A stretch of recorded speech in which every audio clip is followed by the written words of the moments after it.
வணக்கம். BB Malayalam season 6 Tamil review. Big பாஸ்லேருந்து Gabri evict செய்யப்பட்டார். வீக்கெண்டில் எப்பவும் போல் மோகன்லால் வந்ததுக்கு அப்புறமா முதல்ல நம்ம ஊர் பொண்ணான ஸ்ரீதுவுக்கு பர்த்டே விஷஸ் பண்ணார். ஸ்ரீதுவோட அம்மா அவங்களுக்கு அனுப்பின கிஃப்டை பற்றியும் லெட்டரை பற்றியும் எல்லாம் பேசிக்கிட்டாங்க. சாய் கிருஷ்ணாவோட ஹெல்த் கண்டிஷன் பற்றி கேட்டார். ஸ்ரீலேகாவோட ஆக்டிங்கை அப்ரிஷியேட் பண்ணார். அதுக்கப்புறமா பவர் டீம் இந்த வாரத்தில் கொண்டு வந்த மாற்றத்தை பற்றி எல்லார்கிட்டையும் கேட்டார். அவங்க ஒவ்வொருத்தரும் அவங்களோட அபிப்பிராயத்தை சொன்னாங்க. இதையெல்லாம் பேசின பிறகு எவிக்ஷன் பற்றி சொன்னார். இந்த வாரத்தில் மொத்தம் 11 பேர் எவிக்ஷனில் இருக்கிறாங்க. அதில் முதல்ல ஃபஸ்ட்டு 4 பேரை மட்டுமே கூப்பிட்டாங்க. அது கெப்ரி, ஜாஸ்மின், ரிஷி, அன்சிபா. மற்ற எல்லாருக்கும் நாளைக்கு எவிக்ஷன் இருக்கிறதா சொன்னார். அதுக்கப்புறமா பிக் பாஸ் சொல்லுவாருன்னு சொல்லிட்டு மோகன்லால் டீ குடிக்க போயிட்டார். பிக் பாஸ் கெப்ரி, ஜாஸ்மின், ரிஷி, அன்சிபாவை கூப்பிட்டு முதல்ல அவங்களுக்கு பிடிச்சமான இடத்துல உட்காந்து பேச சொன்னார்.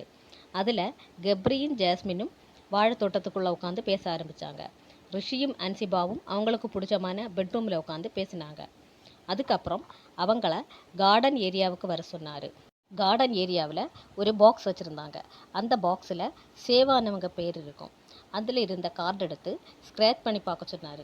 அதை ஸ்க்ராட்ச் பண்ணி பார்த்தப்போ அதில் ரிஷி, அன்சிபா 2 பேரோட பேரும் இருந்தது. அவங்க 2 பேருமே சேவ் ஆயிட்டாங்க. அதுக்கப்புறமா மற்ற கண்டஸ்டண்ட்டை எல்லாரையுமே லிவிங் ஏரியாவில் போய் உட்கார சொன்னார். கெப்ரியையும் ஜாஸ்மினையும் மட்டும் ஆக்டிவிட்டி ஏரியாவுக்கு வர சொன்னார்.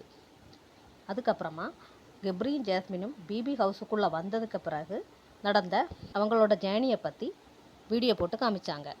அதுக்கப்புறம் இவங்க 2 பேரில் யார் அவுட் ஆகுறதுன்னு தெரிஞ்சுக்கிறதுக்காக அங்கே ஒரு ஸ்க்ரீன் வச்சுருந்தாங்க. அதை ஓப்பன் பண்ணி பார்க்க சொன்னார்.